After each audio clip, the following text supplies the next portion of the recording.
المنظومة الحسنية في السيرة النبوية للشاعر طاهر الحسني.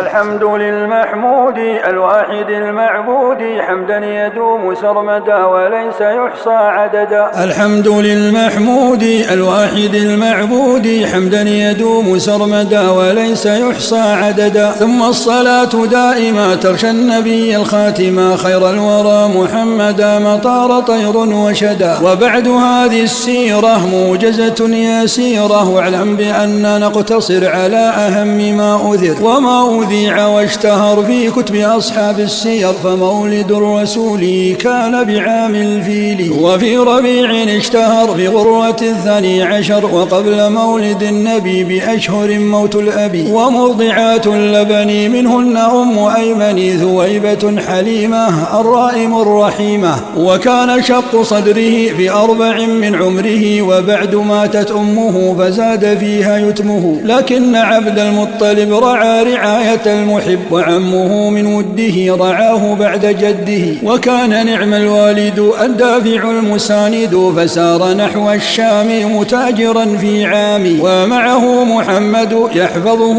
ويسعد سار به لما رحل ينزله حيث نزل. فأبصروا السحابا تظلل الركابا وصادفوا بحيرا العالم النحريرا. فقال رد أحمد أخشى عليه الحسدا وكان أشرف الورى في عمره 12. وسار للتجارة للحرة المختارة خديجة ذات الحسب شريفة جدا وأب. وكان عمر المصطفى 25 وفى ثم قضى تزويجه بأمنا خديجة. فكان منها القاسم وزينب وفاطم كذاك عبد الله رب الجبين الزاهي. وأم كلثوم كذا رقية نفح الشدى بمكة نشأته وذاع فيها صيته. سموه عن يقيني بالصادق الأمين ومشهد الرسول بها حلف الفضول. أعان في البناء للكعبة الغراء وحكموه في الحجر كما بذا صح الخبر. وعمره 5 مضت بعد 30 انقضت. وكان يخلو في حراء يعبد خلق الورى وبعد 40 فيه التقى الأمينا. فكان بدء ما نطق به أوائل العلق. فرجع الرسول لزوجه يقول قد كدت يومي أهلك لما أتاني الملك فإذ بها منطلقة إلى الكريم ورقة. أخبره بما حصل وما عليه قد نزل فقال بعدما استمع يا ليتني فيها جذع. ثم دعا سرا إلى دين الهدى ممتثلا. وكان بالتمام 3 الأعوام أيد بالآيات خوارق العادات. وأسلم الجن على نخلة لما أنتلا ورجعوا في عجل يدعون للمنزل. ثم دعا جهارا وأنذر الكفار فرد قوم دعوته وأكثروا أذيته. وعذبوا من أسلم وبعضهم قد أعدم. وحفظ الله النبي بعمه ذي الحسب. وسألوه آية تدعو إلى الهداية فكان شق القمر وعبرة المعتبر. فلم يطيع أمره وقد أرادوا ضره ففر بعض الصحب من نصب وكرب من مكة المستوحشة إلى بلاد الحبشة. فكان كل من هجر من الرجال 11 أما النساء 4 لما تناهى الوجع. وابن أبي قحافة هاجر من مخافة وعاد في الجوار من بعد هجر الدار. وهذه أولاهما وتلكم إحداهما. ثم تلا النجم وقد في آخر النجم سجد فسجد الكل معه وكل من قد سمعه. فعاد بعض من هجر إذ أنه زال الخطر. ظنوا قريشا أسلموا وبالكتاب اعتصموا لكنه وبعد ذا زاد عليهم الأذى. فهاجروا بالثانية نحو القلوب الحانية وكان كل العدد على 80 زدي. وأسلم الفذ عمر جهرا وللدين نصر. ثم حصار الشعب من أكلهم والشرب. فدام عامين مع ذاقوا الضنا والوجع. ومات بعد عمه فزاد فيه غمه إذ أنه كان السند يحميه من كل أحد. ثم خديجة قضت في عامه توفيت وقد أتم عقده من بعدها بسودة.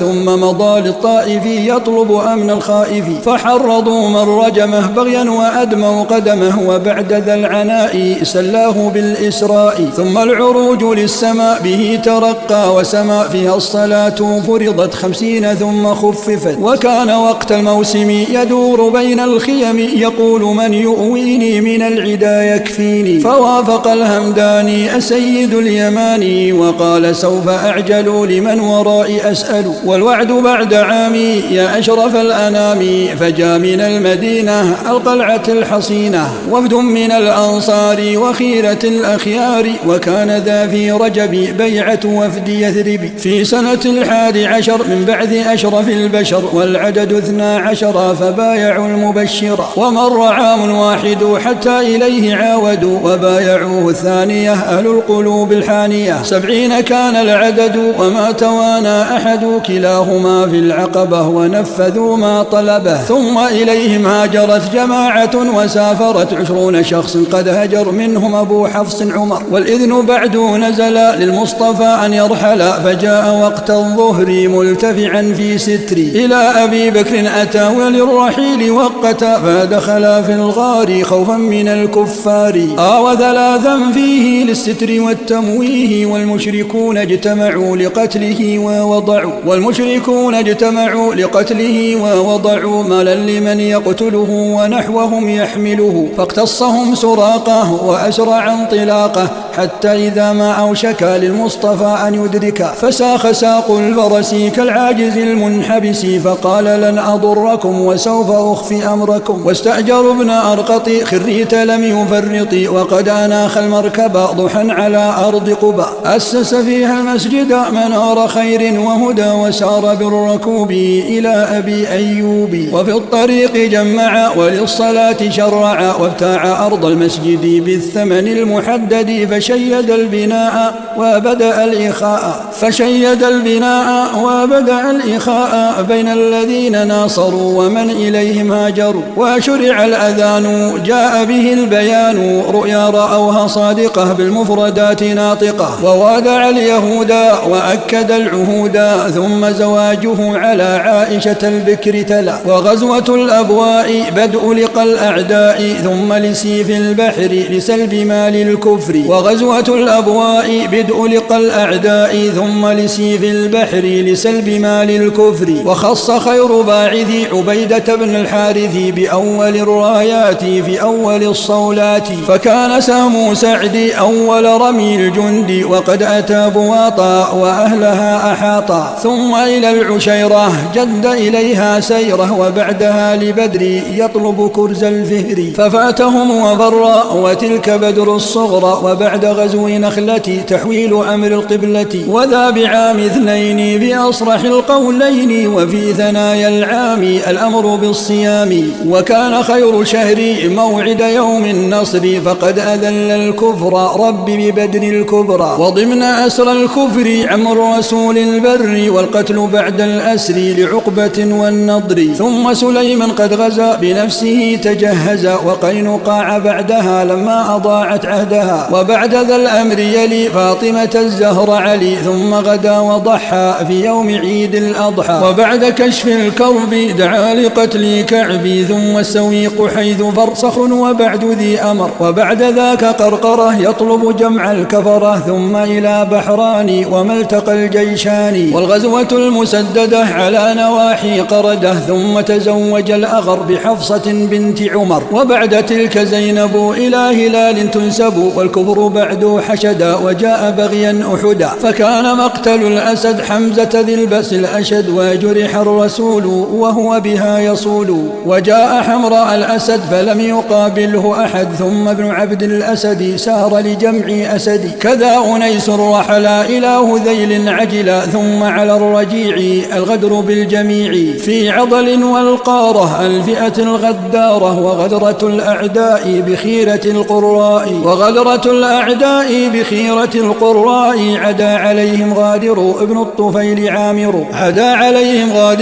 الطفيل عامر، والأمر للنذير يجلي بني النضير. وبعد أن قد تممه بنى بأم سلمة، ثم على الوعد أتى بدرا على ما وقتا. وبعد ذاك أرسل جيشا يهز الأسل لطيء وأسد، فلم يجد من أحد. ودومة الجندل قد جاء ففرق العدد، ودعا بعد الأمن عيينة بن حصن. والخمر حرم النبي ثم ثم زواج زينب والأمر بالحجاب كان على الصواب في رابع السنين من هجرة الأمين، وفي المريسع النقي غزا بني المصطلق، وفي السبايا المغرية زوجته جويرية، وقام أهل الشك فيها بنشر الإفك، وغزوة الأحزاب ضائقة الأصحاب، ثم قريضة اليهود الناكثون للعهود، ثم اصطفى ريحانة رفيعة المكانة، ثم مضى العدنان إلى بني لحيان، ثم اصطفى ريحانة رفيعة المكانة، ثم مضى العدنان إلى بني لحيان، غزاهم وعادا وذاك في جمادا، وبعدها جيش الخبط لساحل البحر فقط، ثم إلى الحديبية صلح شروط المنكية، وبيعة الرضوان عند اختفاء عثمان، وبعد ذاك أرسل إلى الملوك الرسل، ونال في الهدية مارية القبطية، له منها الكريم الابن إبراهيم، وبعد هذه قردي عند فرار المعتدي، وبعد ذا عرينه وعكل المهينة، وبعد فتح خيبر كان مجيء جعفر، ووضعوا السم له بالشاة كي يقتله، ثم اصطفى صفية البرة التقية، وحرم التمتع ولحم حمر منع، وخطبة العدنان بنت أبي سفيان، وكان قد أمهرها وللنبي سيرها خير الملوك أصحمه ذو السيرة المكرمة، وبعدها فتح فدك أحرزها من دون شك، ثم إلى وادي القرى غادره منتصرا، وصالحت تيماء لتحفظ الدماء، ثم إلى ذات الرقاع ولم يكن فيها قراع، ثم إلى ذات الرقاع ولم يكن فيها قراع، بها صلاة الخوف واضحة في الوصف، ثم لعمرة القضاء في سابع العام مضى، وضم أكرم البشر ميمونة في ذا السفر، ثم إلى مؤتة قد وجه جيشا ذا عدد، وبعدها السلاسل والنصر فيها نازل، ومكة قد فتحا فأشرق النصر ضحى، ثم إلى العز مضى خالد حيث قوض، وجاء عمرو بعدها سواع حتى هدها، وهد سعد الأشهل منات بالمشلل، والوقعة الأليمة على بني جذيمة، ثم حنين وانتصر بعد عناء وخطر، ثم إلى ثقيف بجيشه الكثيف حاصرها، ثم رجع يقسم ما كان جمع، ثم مضى معتمرا ملبيا موقرا، وجد في المسير والسفر العسير، إلى تبوك غازيا وللإله داعيا، والمسجد الضرار هدمه المختار، ثم ثقيف بعثت بوفدها وأسلمت، وهدم المغيرة الصنم الشهيرة، ثم وفود العرب جاءت شريف النسب، وفي تمام 9 حج بكل الجمع الصاحب الرفيق الناسك الصديق، وقال تم النسك فلا يحج مشرك، ولا يطوف عاري من معشر الكفار، والخطب الشهيرة في الحجة الأخيرة لمح بالوداع